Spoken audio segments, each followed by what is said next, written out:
44 उल्टे बांस बरेली को।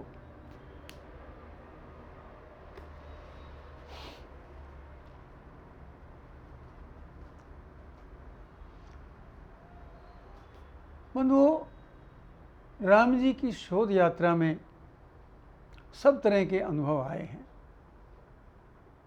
जैसा मैंने बताया, मैं कच्छा बनियान और अंगोछे में रहता था। कोई मुझे यात्री समझता था, कोई मुझे भिखारी समझता था, कुछ लोग पंडित जी समझते थे। कहीं कहीं मेरे ऊपर संदेह हुआ कि मैं कहीं किसी का जासूस तो नहीं हूँ। ये अनुभव भी बड़ा अच्छा आया। एक बार मैं रायगढ़ गया था। रायगढ़ से करीब 20-22 किलोमीटर दूर राम झरना है, जहाँ सीता माँ के आग्रह पर राम जी ने बाण से जल प्रकट किया था। और आज भी इतना शीतल निर्मल जल है कि आपको देखकर ही आनंदित हो जाएंगे। उस जल में एक गुण है, गंगा माँ के जल, गंगा जल की तरह से वो जल कभी दूषित नहीं होता। ये अद्भुत आश्चर्य है।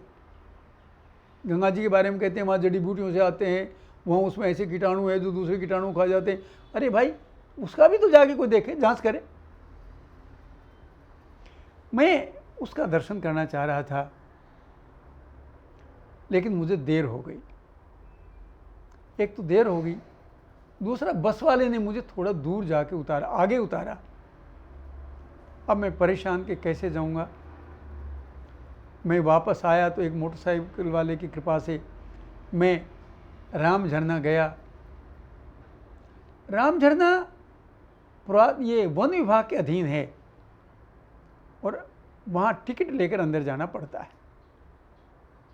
जाने में सबको छूट नहीं है। जब मैं द्वार पे पहुंचा तो गेट कीपर ने कहा कि अब जाने का समय नहीं है। मैंने पूछा भैया क्यों? बोले अब सब कुछ बंद हो गया है, अब आप आगे नहीं जा सकते। कि क्यों नहीं जा सकते? बोले अब सांझ होने वाली है, थोड़ी देर में यहाँ भालू उतर आते हैं और भी जंगली जीव आ जाते हैं, इसलिए पर्यटकों को जाना इस समय मना है।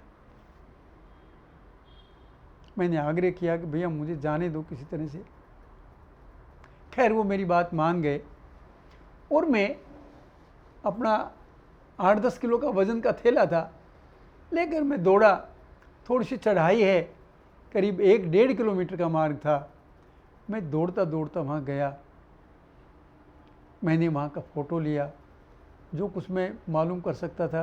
कोई व्यक्ति तो नहीं मिला, जो देख सकता था वो देखा। और अब ध्यान आया कि यहाँ तो भालू आने वाले हैं, तो मैंने वापस दौड़ लगाई। बंधुओं, जब मैं वापस पहुँचा तो मैं हाँफने लगा, लेकिन रुकना तो था नहीं, मुझे तो चलना था वहाँ से। मैंने वहाँ के गेट कीपर से पूछा, भैया मुझे खरसिया जाना है, अब क्या साधन है? बोले अब कोई साधन नहीं, अब आपको कुछ नहीं मिलेगा। मुझे कहाँ जाना चाहिए? बोले आपको कहीं नहीं जाना चाहिए, आपको रात को हमारे साथ बैठे रहना चाहिए।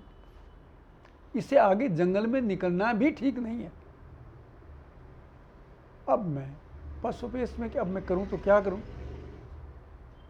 एक ने कहा भाई देखो ऐसा है, हम 3 आदमी हैं, तीनों अपने घर से रोटी लाते हैं, तीनों एक एक रोटी तुम्हें दे देंगे, तुम खा के हमारे साथ यहाँ बैठे रहो, सो जाओ। बंधुओं, मैं बड़े हैरानी में था कि करूं तो क्या करूं। तभी एक व्यक्ति ने बताया कि निकट ही भूपदेवपुर नाम का रेलवे स्टेशन है और यहाँ एक पैसेंजर ट्रेन आने वाली है, वो आपको आगे ले जाएगी। मुझे लगा ये ठीक है, मुझे जाना चाहिए। मार्ग पूछा तो बोला अगर आप जाएंगे सड़क मार्ग से तो 3-4 किलोमीटर पड़ेगा, लेकिन खेतों जाएंगे तो आपको 1.5 किलोमीटर 2 किलोमीटर पड़ेगा। आप खेत दौड़ते हुए चले जाएंगे। बंधु, छोटा सा स्टेशन था, उस पर तो सिग्नल भी नहीं था, पर रेल आती थी, हल्ट था, रुक के चली जाती थी। तो ये पता नहीं चल पा रहा था कि रेल अभी आने वाली है या अभी आएगी। मैं किसी तरह से आशा बांधकर दौड़ता दौड़ता मैं रेलवे स्टेशन के पास पहुंचा, और पहुंचा तो मैं इतना थक गया था कि मैं उठने की स्थिति में भी नहीं था। डर था कहीं रेल निकल नहीं जाए, इसलिए थके थके थके पैरों भी मैं दौड़ता जा रहा था। स्टेशन पर पहुंचा, मैंने पूछा ट्रेन गई? बोले नहीं, आने वाली है। कितनी देर में आएगी? बोले यह नहीं पता, जो आएगी जब आ जाएगी। बंधुओं, मैंने टिकट लिया और मैं प्लेटफार्म पर बैठ गया। किन्हीं योगी संत ने मुझे सिखा रखा था कि जब बहुत थकान हो तो कैसे अपने शरीर को आराम देना है ताकि 10-15 मिनट में आप फ्रेश हो जाओ एकदम। मैं उस मुद्रा में रेलवे के प्लेटफार्म पर ही बैठा था।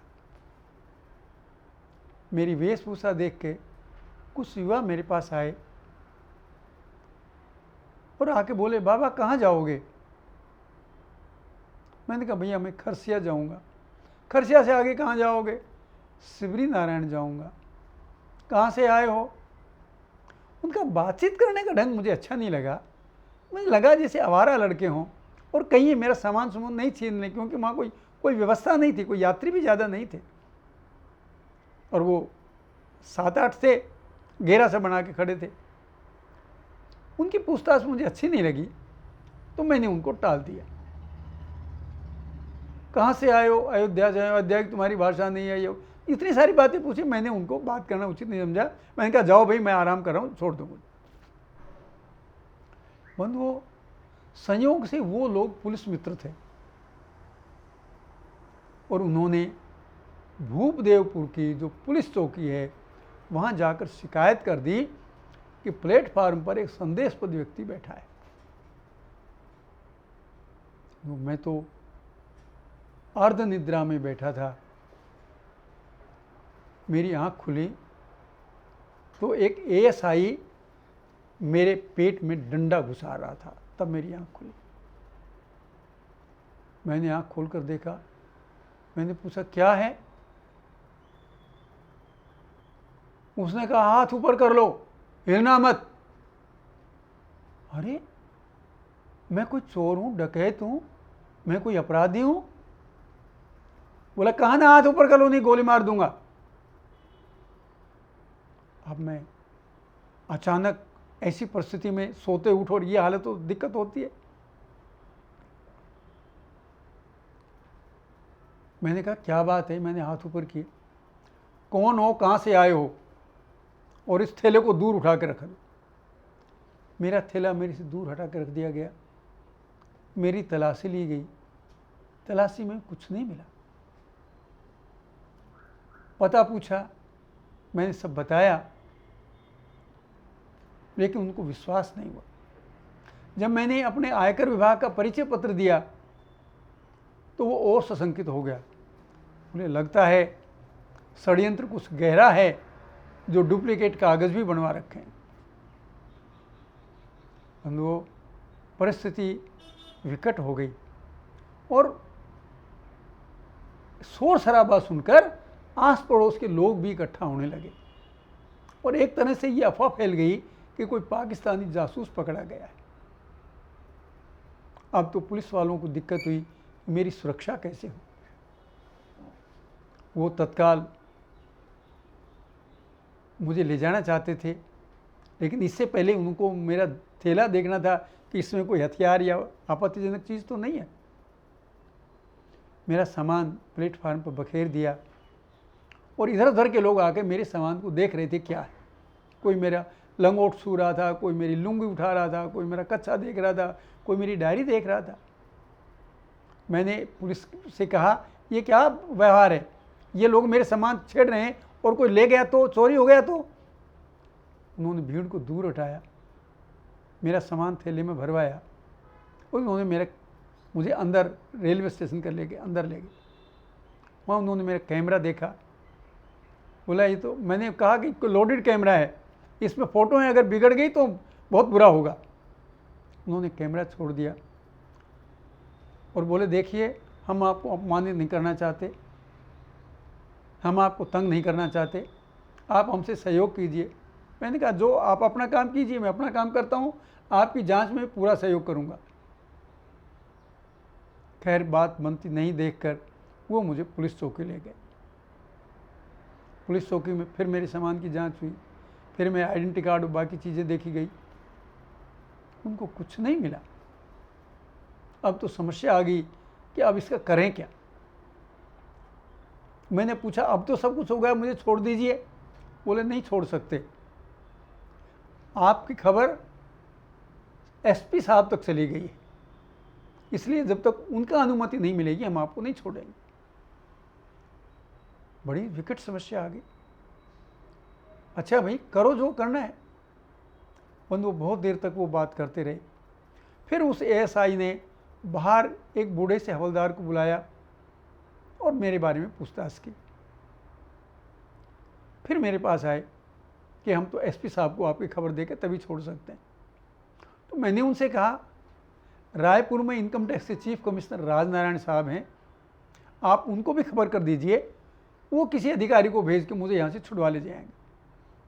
जब इनकम टैक्स के चीफ कमिश्नर की बात आई तो उनके कान खड़े हुए कि भाई ये तो कोई समस्या हो सकती, उल्टी हो जाएगी बात। सारा कुछ देखकर सब कुछ समझकर जब उनको कुछ नहीं मिला तो वो मेरे से बोले अब आप जा सकते हो। मैंने कहा मिस्टर अब मैं कहाँ जाऊँ, मेरी रेल निकल गई। अब तक तो मैं कंगाल था, भिखारी था। अब आप लोगों ने देख लिया मेरे पास 10-20 हज़ार रुपये हैं, सामान है, कैमरा है। ये तुम्हारे पुलिस मित्र रास्ते में मुझे मार देंगे, लूट लेंगे, मेरी जीवन की रक्षा का क्या प्रबंध है? ये तो आपने गड़बड़ की। उनके हाथ पैर फूल गए। फिर मैं अब तक एओ से अब मैं उनके लिए सर हो गया था। सर आपके लिए क्या करें? कुछ नहीं करें। बोले हम आपके लिए यहाँ रात को ठहरने की व्यवस्था करते हैं। मगर मुझे तो ठहरना पड़ेगा, मैं और कहाँ जाऊँ रात को जंगल में।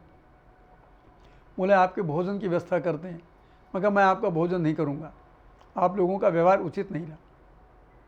फिर बोले अच्छा बिस्तर का इंतज़ाम करते हैं, मगर मुझे आपका बिस्तर भी नहीं चाहिए, मैं लूँगा बिछा के आपके ये रिपोर्टिंग रूम में ही सो जाऊँगा। बोले सर यहाँ नहीं सो सकते, यहाँ तो रात को सांप आ जाते हैं।